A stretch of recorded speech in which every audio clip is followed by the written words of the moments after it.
ਸਿਆਸਤ, ਵਪਾਰ, ਖੇਡਾਂ ਤੇ ਫਿਲਮ ਜਗਤ ਦੇ ਨਾਲ ਦੇਸ਼ ਦੁਨੀਆ ਦੀ ਹਰ ਵੱਡੀ ਖਬਰ ਦੇ ਲਈ ਹੁਣੇ ਡਾਊਨਲੋਡ ਕਰੋ ਦੇਸ਼ ਦੀ number 1 news app Dainik Savera Times. ਕੋਵਿਡ-19 ਯਾਨੀ ਕਿ ਕਰੋਨਾ ਵਾਇਰਸ ਦੇ ਚੱਲਦਿਆਂ ਜਿੱਥੇ ਪੂਰੇ ਭਾਰਤ ਦੇਸ਼ ਦੇ ਵਿੱਚ ਲਾਕਡਾਊਨ ਦਾ ਮਾਹੌਲ, ਉੱਥੇ ਹੀ ਪੰਜਾਬ ਦੇ ਵਿੱਚ ਕਰਫਿਊ ਲਗਾਇਆ ਗਿਆ ਸੀ, ਜਿਸ ਦੇ ਚੱਲਦਿਆਂ ਇਸ ਲਾਕਡਾਊਨ ਦੇ ਦੌਰਾਨ ਬਹੁਤ ਸਾਰੇ ਉਦਯੋਗਾਂ ਨੂੰ ਬਹੁਤ ਸਾਰਾ ਨੁਕਸਾਨ ਝੇਲਣਾ ਪਿਆ। ਤੇ ਜੇਕਰ ਆਪਾਂ ਗੱਲ ਕਰੀਏ ਆਟੋਮੋਬਾਈਲ ਇੰਡਸਟਰੀ ਦੀ, ਤਾਂ ਕਿਹਾ ਜਾਂਦਾ ਹੈ ਕਿ ਜਿਹੜੀ 31 ਮਾਰਚ ਦੀ ਕਲੋਜ਼ਿੰਗ ਹੁੰਦੀ ਹੈ, ਉਸ ਤੋਂ ਪਹਿਲਾਂ ਜਿਹੜੇ ਬਿਜ਼ਨਸਮੈਨ ਲੋਕ ਜਾਂ ਹੋਰ ਵੀ ਲੋਕ ਨੇ ਉਹ ਗੱਡੀਆਂ ਖਰੀਦਣ ਦੇ ਵਿੱਚ ਜਿਹੜੇ ਹੈ ਉਹ ਅੱਗੇ ਆਪਣਾ ਨਿਵੇਸ਼ ਕਰਦੇ ਨੇ, ਜਿਸ ਤੋਂ ਬਾਅਦ ਜਿਹੜਾ ਹੈ ਗੱਡੀਆਂ ਵਿਕਣੀਆਂ ਸ਼ੁਰੂ ਹੁੰਦੀਆਂ ਨੇ। ਪਰ ਲਾਕਡਾਊਨ ਜਿਹੜਾ 22 ਮਾਰਚ ਨੂੰ ਹੋ ਗਿਆ ਸੀ, ਉਸ ਦੇ ਚੱਲਦਿਆਂ ਜਿਹੜਾ ਗੱਡੀਆਂ ਦੀ ਜਿਹੜੀ ਵਿਕਰੀ ਹੈ ਉਹਨਾਂ ਦੇ ਵਿੱਚ ਤਾਂ ਜਿਹੜੀ ਕਟੌਤੀ ਕਾਫੀ ਦੇਖਣ ਨੂੰ ਮਿਲੀ, ਤੇ ਜਿਹੜੇ ਇਹਨਾਂ ਦੇ ਵਿਕਰੇਤਾ ਨੇ ਉਹਨਾਂ ਨੂੰ ਕਾਫੀ ਜ਼ਿਆਦਾ ਨੁਕਸਾਨ ਵੀ ਝੇਲਣਾ ਪਿਆ। ਤਾਂ ਅੱਜ ਇਸੇ ਬਾਰੇ 'ਚ ਗੱਲ ਕਰਨ ਦੇ ਲਈ ਸਾਡੇ ਨਾਲ ਮੌਜੂਦ ਨੇ ਕੋਸਮੋ ਹੁੰਡਾਈ ਦੇ ਮਿਸਟਰ ਪੰਕਜ ਅਹੂਜਾ ਦੇ ਨਾਲ ਉਹਨਾਂ ਦੇ ਫਾਦਰ ਸਾਹਿਬ ਪ੍ਰਵੀਨ ਅਹੂਜਾ, ਜੋ ਕਿ ਪੰਜਾਬ ਦੇ ਵਿੱਚ ਲਗਭਗ 6 ਆਊਟਲੈਟਸ ਦੇ ਜਿਹੜੇ ਮਾਲਕ ਨੇ, ਜਿਨ੍ਹਾਂ ਦੇ ਪੰਜਾਬ ਦੇ ਡਿਫਰੈਂਟ ਸ਼ਹਿਰਾਂ ਦੇ ਵਿੱਚ 6 ਆਊਟਲੈਟਸ ਨੇ। ਤਾਂ ਅਸੀਂ ਇਹਨਾਂ ਕੋਲ ਜਾਣਨ ਦੀ ਕੋਸ਼ਿਸ਼ ਕਰ ਲੈਂਦੇ ਹਾਂ ਕਿ ਕਿਸ ਤਰੀਕੇ ਦੇ ਨਾਲ ਜਿਹੜਾ ਇਹਨਾਂ ਨੇ ਲੌਸਿਸ ਹੈ ਡਿਊਰਿੰਗ ਦਿਸ ਲਾਕਡਾਊਨ ਫੇਸ ਕੀਤੇ ਨੇ। ਪ੍ਰਵੀਨ ਜੀ, ਮੇਰਾ ਸਭ ਤੋਂ ਪਹਿਲਾ ਸਵਾਲ ਤੁਹਾਨੂੰ ਇਹੀ ਹੈ ਕਿ ਕਿਸ ਤਰੀਕੇ ਦੇ ਜੇ ਆਪਾਂ ਗੱਲ ਕਰੀਏ, ਕਿਉਂਕਿ 31 ਮਾਰਚ ਤੁਹਾਡੀ ਕਲੋਜ਼ਿੰਗ ਹੁੰਦੀ ਹੈ, ਸਾਰਾ ਤੁਹਾਡਾ ਜੋ ਵੀ ਤੁਸੀਂ ਪੂਰਾ ਸਾਲ ਕੰਮ ਕੀਤਾ ਹੁੰਦਾ ਜਾਂ ਲਾਸਟ ਕੁਆਟਰ ਤੁਸੀਂ ਜਿਹੜਾ ਕੰਮ ਕੀਤਾ ਹੁੰਦਾ ਉਹਦੀ ਕਲੋਜ਼ਿੰਗ ਤੁਸੀਂ 31 ਮਾਰਚ ਨੂੰ ਕਰਦੇ ਹੋ, ਪਰ ਐਤਕੀ 31 ਮਾਰਚ ਦੀ ਕਲੋਜ਼ਿੰਗ ਵੀ ਨਹੀਂ ਹੋਈ, ਨਾ ਤੁਹਾਡੀਆਂ ਪਿਛਲੇ 1-1.5 ਮਹੀਨੇ ਤੋਂ ਕਾਰਸ ਵਿਕ ਪਾਈਆਂ, ਨਾ ਹਾਲਾਂਕਿ ਸ਼ੋਰੂਮਸ ਖੁੱਲ੍ਹ ਗਏ ਨੇ, ਸਿਰਫ ਸਰਵਿਸ ਲਈ ਖੁੱਲ੍ਹੇ ਨੇ, ਹਾਲੇ ਵੀ ਸੇਲਿੰਗ ਲਈ ਨਹੀਂ ਖੁੱਲ੍ਹੇ। ਤੁਸੀਂ ਇਸ ਦੌਰਾਨ ਜਿੰਨਾ ਵੀ ਨੁਕਸਾਨ ਹੋਇਆ ਉਸ ਨੂੰ ਕਿਸ ਤਰੀਕੇ ਨਾਲ ਦੇਖਦੇ ਹੋ ਤੇ ਕਿਸ ਟਾਈਪ ਦਾ ਨੁਕਸਾਨ ਮੰਨਦੇ ਹੋ? ਜਿਹੜੀ ਇਹ ਪ੍ਰੋਬਲਮਸ ਅਰਾਈਜ਼ ਹੋਈ ਹੈ, ਇਨ ਐਕਚੁਅਲ ਨੋਬਡੀ ਵਾਜ਼ ਸਪੋਜ਼ਿੰਗ ਐਕਚੁਅਲੀ, ਔਰ ਜਿਸ ਟਾਈਮ 'ਤੇ ਸਟਾਰਟ ਹੋਈ ਹੈ ਰਾਦਰ ਉਹ ਸਾਰਿਆਂ ਲਈ ਪੀਕ ਟਾਈਮ ਸੀ, ਕਿਉਂਕਿ 10 ਦਿਨ ਦੇ ਵਿੱਚ ਮੈਕਸੀਮਮ ਲੋਕ ਪਲਾਨ ਕਰਦੇ ਹੈ ਕਿ ਸਾਨੂੰ ਆਦਤ ਹੈ ਸਭ ਨੂੰ, क्योंकि डेप्रीसिएशन जड़ी है 31 मार्च मैक्सिमम रहती है, और नॉर्म्स भी कुछ गवर्नमेंट दे कुछ ईजी किए ऐसी डेप्रीसिएशन दे, और रादर जो लोग परचेज़ करना चाहते हैं व्हीकल्स, तो जनरली प्लानिंग उनकी यही होती है कि लास्ट वीक दिसंबर में कर लें। तो जो हमारी अप्रॉक्सीमेट सेल निकलती है, अगर हम 10 डेज़ की सेल लगा लें तो वो ऑलमोस्ट 60% सेल निकलती है मार्च की उन दिनों में। तो वो हैम्पर तो हुई है, बट इसमें इवेंचुअल जो हुआ है चीज़ें उसमें कोई भी हेल्प नहीं कर सकता, you need to bear with the things. तो अब जो अप्रैल भी लॉकडाउन रहा है, अप्रैल में भी 0 रेवेन्यू रहा है, तो इस समय तो जिस तरह की कंडीशंस हैं we can pray to the God कि ये चीज़ें जल्दी से जल्दी ठीक हों, लॉकडाउन बेसिकली कम से कम टाइम पे रहे, सोशल डिस्टेंस जो मेंटेन रहना है पीपल शुड ओबे दैट। और जिस तरीके से कई सिटीज़ देख रहे हैं, जैसे चंडीगढ़ में ही देख रहे हैं कि वो अगर वहाँ 7 बजे तक है तो 7 बजे सायरन बजता है तो सब लोग अपने अपने घरों में चले जाते हैं। तो अगर अब सोशल डिस्टेंस ये चीज़ें हैं, इवेंचुअल आपको बेसिकली उसको फॉलो करना पड़ता है। तो we request rather all peoples कि बिजनेस को कुछ नॉर्मलसी, नियर टू नॉर्मलसी कह सकते हैं, कुछ परसेंटेज ऑफ नॉर्मलसी कह सकते हैं, तो वो एट लीस्ट उस लेवल पे सब लोग मिल के ले आएंगे। तो जो लॉसेस हुए हैं वो तो बिजनेस में it's a part of business, कोई भी रीज़न हो सकता है। अब इसका कोई स्पेसिफिक आप किसी को भी नहीं कह सकते कि भाई इसके कारण हो गए या उसके कारण हो गए। अगर देखें तो इंडिया में अगर वर्ल्ड लेवल से देखें, हम कंपेयर करें, जो हायर टेक्नोलॉजी वाले लोग हैं, जो बेसिकली सबसे इनोवेटिव टेक्नोलॉजी है, वो ज़्यादा सफ़रर हैं। वी शुड थैंक गॉड कि हम as compare to them as far as life concern तो हम लोग बेसिक एक अच्छी पोजीशन में हैं। तो बिजनेस इकॉनमी तो सबकी सफ़र हुई है, कोई भी कहे इस समय कि मेरी बिजनेस इकॉनमी, चाहे वो एसेंशियल कम्युनिटी वाला ही है, हालांकि वो सप्लाई लाइन दे रहे हैं, लेकिन उनको भी नेट इफेक्ट उस पर पहुँचा है। अगर सर बात की जाए, जैसे दिसंबर की हम बात करें, उससे दिसंबर से पहले एक नॉर्म लागू किया गया था BS6। ऑटोमोबाइल इंडस्ट्री उस टाइम पे भी काफ़ी सफ़र करी थी, क्योंकि उनको भी एक टाइमलाइन दे दी गई थी कि आपने BS4 जो गाड़ियां हैं वो एक समय से पहले आपको निकालनी है, बिकॉज उसके बाद BS6 नॉर्म लागू हो जाएगा। वो भी गाड़ियां जो आगे रजिस्ट्रेशन में आएंगी वो भी BS6 ही रजिस्ट्रेशन होंगी, क्योंकि वो 31 मार्च तक BS4 तक सारी गाड़ियाँ रजिस्टर हो जानी चाहिए थी, जिसके बाद BS6 लागू होना था प्रॉपर तरीके से। पर आप नहीं देखते कि इन इन दोनों कंडीशंस में पहले BS6 और अभी ये कोविड-19 ऑटोमोबाइल इंडस्ट्री कुछ ज़्यादा ही इफेक्ट हुई है? देखो, ऑटोमोबाइल इंडस्ट्री अगर हम लास्ट 2 साल से देख लें तो ये डिक्लाइनिंग स्टेज पे ही है। कारण कोई भी रहा हो, BS6 रहा हो, BS4 रहा हो, तो ये जो ट्रांजिशन फेज़ था ना और कोविड फेज़, दोनों को लाइन से कर गए। क्योंकि हम लोग सोच रहे थे कि अब BS6 का बेसिकली स्टोरी ख़त्म, BS4 की ख़त्म हो गई है, तो अब BS6 जाके स्टार्ट हो जाएगा अप्रैल ऑनवर्ड, 100% BS6 हो जाएगा और जो 10 दिन है जो लोगों का स्टॉक्स वगैरह है वो सब क्लियर हो जाएगा। लेकिन वो ओवरलैप सिस्टम इस तरीके से हो गया BS4 और BS6 का, जो हम बूम सोच रहे थे इंडस्ट्री का बेसिकली कि BS6 और इस ट्रांजिशन फेज से इंडस्ट्री हमारी निकल आएगी, क्योंकि उस ट्रांजिशन फेज में मैन्युफैक्चरर्स भी बेसिक अंडर प्रेशर थे, डीलर भी अंडर प्रेशर में थे, कोई भी कंफर्टेबली ना गाड़ी को स्टॉक बना रहा था, स्टॉक रख रहा था, ना मैन्युफैक्चरर OEM जो थे ना वो उस लेवल पे इन्वेंट्री बिल्टअप कर रहे थे। तो इसलिए वो जो प्रोडक्ट मिसमैच कॉन्टीन्यूसली डीलरशिप में लास्ट 6 मंथ्स और फ्रॉम 1 ईयर से चल रहा था। किसी ने पहले कन्वर्शन कर ली BS6 की, किसी प्रोडक्ट की पहले हो गई, किसी OEM ने पहले कर ली, तो वो ये चीज़ें चल रही थी। जब भी कोई ट्रांजिशन फेस होता है तो वो इंडस्ट्री सफ़र करती ही करती है। That was the big transition face actually. तो उसके साथ ही ये कोविड-19 हो गया, तो नेचुरली इंडस्ट्री हमारी ऑटोमोबाइल की मेरा ख्याल मैक्स टू मैक्स ड्रेल की है। और अगर सर हम बात करें, जैसे अभी कुछ टाइम से ये भी देखा गया था कि जो लेबर है बेसिकली, क्योंकि आपकी इंडस्ट्री में कहीं ना कहीं लेबर भी इन्वॉल्व रहती है, फिर चाहे वो गाड़ियों की लोडिंग अनलोडिंग हो या फिर उनकी सर्विस डिपार्टमेंट में कुछ लोग होते हैं जो माइग्रेंट लेबर्स यहाँ पे आपके पास काम करती हैं। आपको क्या लगता है जो माइग्रेंट लेबर्स हैं ये कहीं ना कहीं इफेक्ट डालती हैं या इफेक्ट डालेंगी आगे ऑटोमोबाइल इंडस्ट्री में? नहीं नहीं, जो देखिए लेबर तो इंडस्ट्री का बहुत असेंशियल पार्ट है। अगर ये माइग्रेंट लेबर अगर पंजाब से चली जाती है तो आप तो ये जानते ही हो, in fact it's a reality also कि हमारे पंजाबी लोग कितना लेबर का काम करते हैं। तो हमारे पास तो यहाँ पे 100% जो लेबर डिप्लॉयड रहती है वो बाहर से माइग्रेंट ही रहती है। तो उनको तो किसी तरीके से भी गवर्नमेंट को रिटेन करना चाहिए कि वो शिफ्ट अप यहाँ से ना हो और इंडस्ट्री किसी तरीके से चला के उनको रिटेन किया जाए, ताकि कोई डेली वेजेस वाले भी लोग हैं, कोई बेसिक कॉन्ट्रेक्चुअल लेवल पे हैं, उनको पैसे इंडस्ट्री से मिलते जाएं और इंडस्ट्री में भी प्रोडक्टिविटी कुछ ना कुछ होती जाए। और अगर प्रवीण जी बात करें, अगर इस लेके चलें कि आपके ऑटोमोबाइल इंडस्ट्री को ही हम कंसिडर करते हैं हाल की घड़ी, ऑटोमोबाइल इंडस्ट्री में बहुत सारे वर्कर्स भी ऐसे होते हैं जो मंथली सैलरीज के ऊपर डिपेंडेंट होते हैं, क्योंकि हर एक जो एक मिडिल क्लास इंसान जो जॉब करता है उनकी EMIs, उनका बजट हर मंथली एक सेट होता है। पर जब ऑटोमोबाइल इंडस्ट्री कोई सेल नहीं हुई, कुछ नहीं हुआ in the month of April, March का हमें सुनने में आया कि सैलरीज बहुत सबको मोस्टली सबने दे दी थी, बट अप्रैल में आके ये प्रॉब्लम्स बहुत सारे लोगों ने फेस भी करी है, क्योंकि उनकी सेल नहीं थी, उनका कोई आगे दिख नहीं रहा था, और भी बहुत सारी लायबिलिटीज़ पड़ी इस पूरे लॉकडाउन के अंदर, जो शोरूम्स के अंदर। तो आप उसको कैसे देखते हैं? जो हमारी इंडस्ट्री है ना जी, एक इंटेंस इंडस्ट्री है। हमारे यहाँ जो रेवेन्यू जो बैलेंस आउट होता है वो सर्विस लेबर से होता है और सेल्स से बेसिकली उसको हम बैलेंस आउट करते हैं। तो जहाँ तक स्टाफ की बात कर ले, जहाँ तक मैन पावर की बात कर ले, हमारे पास कोई भी कॉन्ट्रेक्चुअल मैन पावर नहीं होती। मार्च की सैलरी सब ने कंफर्टेबल इसलिए दे दी क्योंकि बेसिक एटलीस्ट कुछ दिन वर्किंग हुए थे, 21 डेज वॉज वर्किंग, तो इसलिए हम लोगों ने भी जैसे 7th को थी तो हमने रादर 6th को पे कर दी।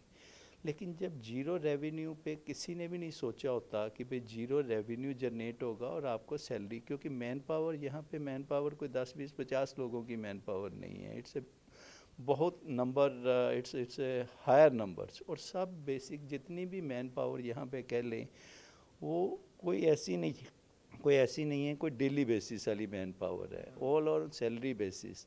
तो इसमें हर एक ने अपनी कॉल लेनी है कि भाई वो कैसे अपनी मैन पावर को देखना चाहता है इस टफ टाइम में, क्योंकि सपोर्ट अगर अल्टीमेटली हम गवर्नमेंट की बात करें, अगर हम ईएसआई इतना जमा कराते हैं, पीएफ जमा करवाते हैं, तो अगर गवर्नमेंट से कुछ सपोर्ट की बात करें तो गवर्नमेंट से तो कोई सपोर्ट आई नहीं है किसी भी हालत में। तो ये हर एक को एक पर्सनल कॉल लेनी पड़ेगी कि उन गरीब आदमियों का भी कोई फॉल्ट नहीं है और उनको किस तरीके से हम एड पहुंचा सकते हैं इस टाइम में, टफ टाइम में। तो ये चीज़ें depend upon person to person है।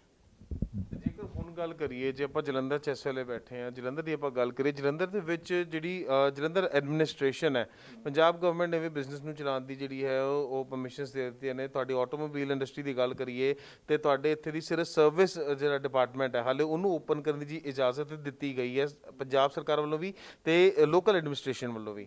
ਤੁਹਾਨੂੰ ਕੀ ਲੱਗਦਾ ਹੈ ਇਹ ਕਿਤੇ ਨਾ ਕਿਤੇ ਇੱਕ ਛੋਟਾ ਜਿਹਾ ਹੀਲਾ ਹੋ ਸਕਦਾ ਹੈ ਜਿਹੜੀ ਆਟੋਮੋਬਾਈਲ ਇੰਡਸਟਰੀ ਇਸ ਵੇਲੇ ਕੰਮ ਕਰ ਰਹੀ ਹੈ?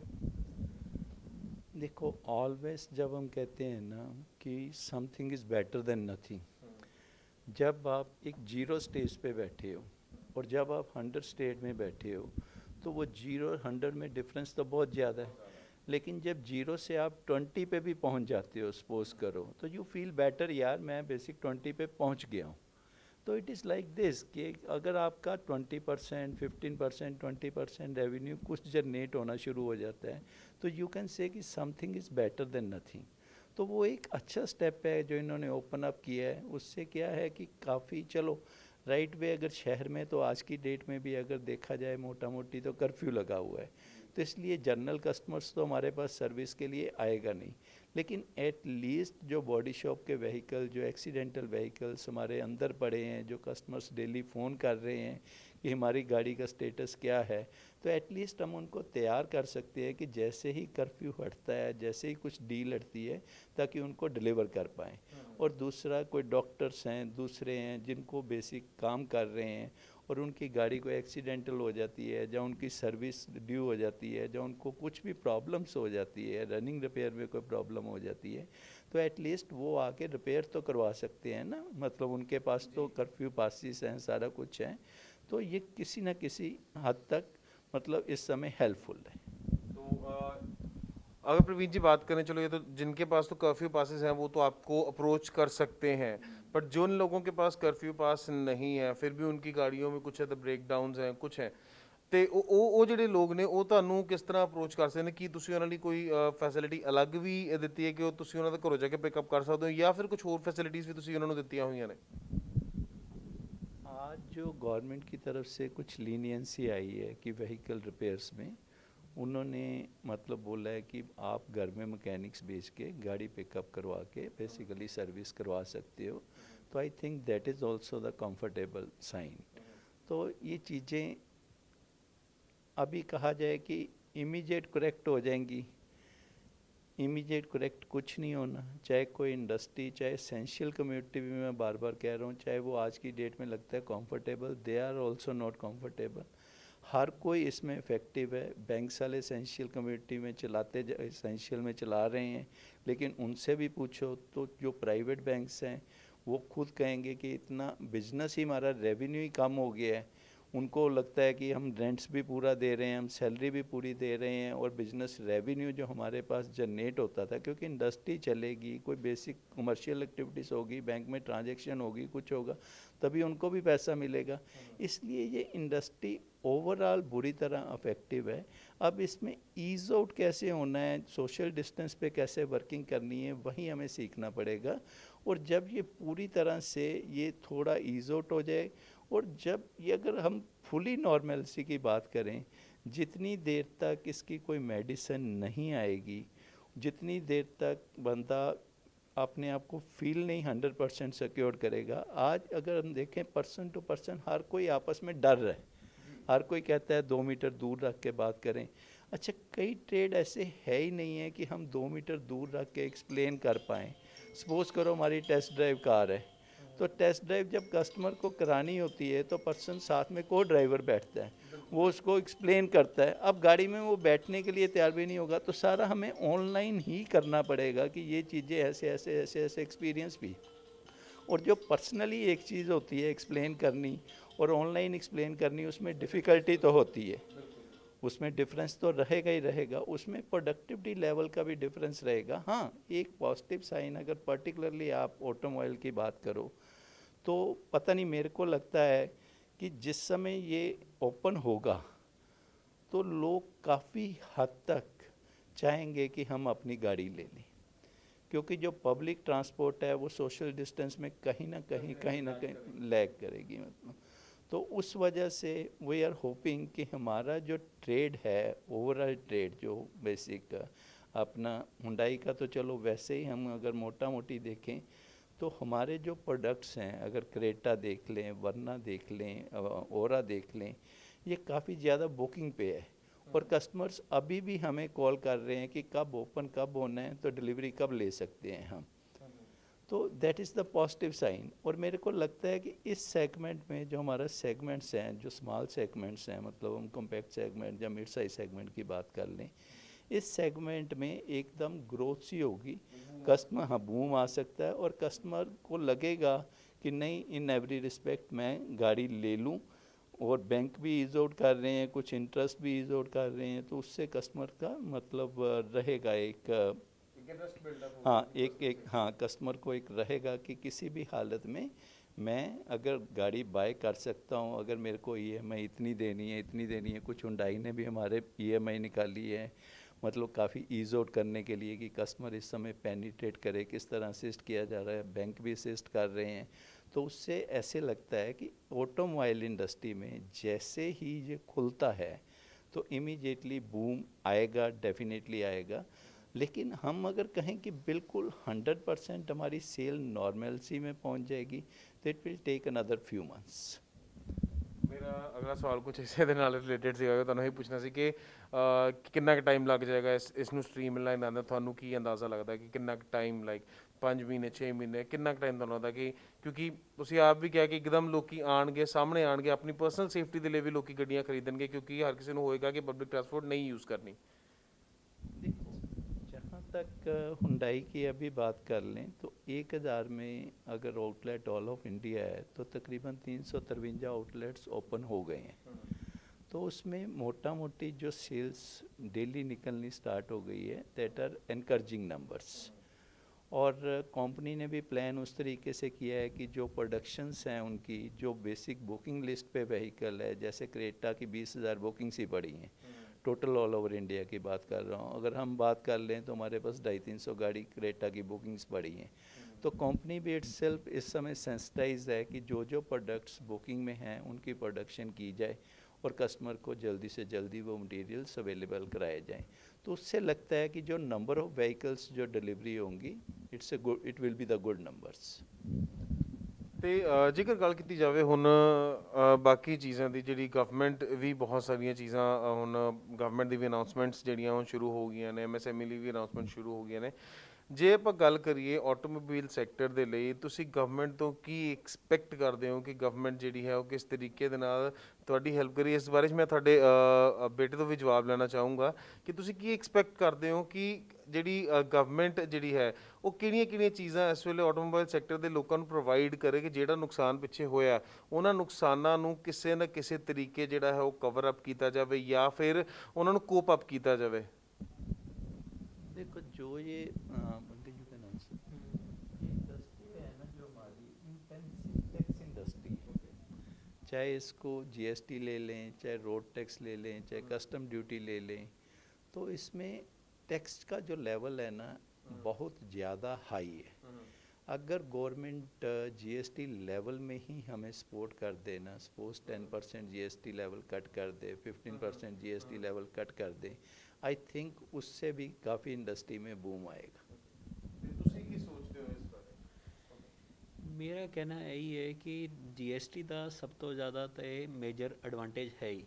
ਐਂਡ ਅਗਰ ਆਈ ਥਿੰਕ ਸੋ ਇਫ ਜਿਹੜੇ ਲੋਕੀ ਇੰਪਲੋਈਜ਼ ਵੀ ਹੈ, this I am talking about in the man power terms basically. If ਅਗਰ ESI ਦੇ ਟਰਮਸ 'ਚ ਜਾਂ PF ਦੇ ਟਰਮਸ 'ਚ ਅਗਰ ਕੋਈ ਰਿਲੈਕਸੇਸ਼ਨ ਜਾਂ ਕੁਛ ਪਰਸੈਂਟਾਈਲ ਇਹਨਾਂ ਦੀ ਗਵਰਨਮੈਂਟ ਵੱਲੋਂ ਸਪੋਰਟ ਮਿਲ ਜਾਂਦੀ, ਵਿਚ ਵੀ ਆਰ ਹੋਪਿੰਗ ਕਿ ਅੱਜ ਦੀ ਜਿਹੜੀ ਅਨਾਊਂਸਮੈਂਟ ਹੈ ਸ਼ਾਇਦ ਇਸ ਰਿਗਾਰਡਿੰਗ ਆ ਜਾਵੇ, but that does not happen in that manner. ਅਤੇ ਇਹੀ ਐਕਸਪੈਕਟੇਸ਼ਨ ਸੀ ਕਿ ਉਸ ਬੈਨੀਫਿਟ ਵੇ 'ਤੇ ਸਾਨੂੰ ਕਾਫੀ ਜ਼ਿਆਦਾ ਸਪੋਰਟ ਹੋਣੀ ਸੀ, ਕਿਉਂਕਿ ਸਾਡਾ ਜਿਹੜਾ ਮੇਨ ਇਸ ਇੰਡਸਟਰੀ 'ਚ ਕੰਮ ਹੈ that is just about major are the bank, we are dealing with the bank interest and the manpower salary cost. ਤੇ ਦੋ ਸਭ ਤੋਂ ਜ਼ਿਆਦਾ ਕੋਸਟ ਹੈ। ਤੇ ਮੈਨਪਾਵਰ ਜਿਸ ਤਰੀਕੇ ਨਾਲ ਅੱਗੇ ਸ਼ੇਅਰ ਕੀਤਾ ਕਿ ਮੈਨਪਾਵਰ ਇਟਸ ਨਾਟ ਕਿ 40 ਹੈ ਜਾਂ 50 ਹੈ, ਮੈਨਪਾਵਰ ਅਬੰਡੈਂਸ ਨੰਬਰ 'ਚ ਹੈ। ਤੇ when it comes upon manpower ਤੇ we don't want to lose any one ਕਿ ਕਿਸੇ ਦੀ ਫੈਮਿਲੀ ਅਫੈਕਟਡ ਹੋਵੇ।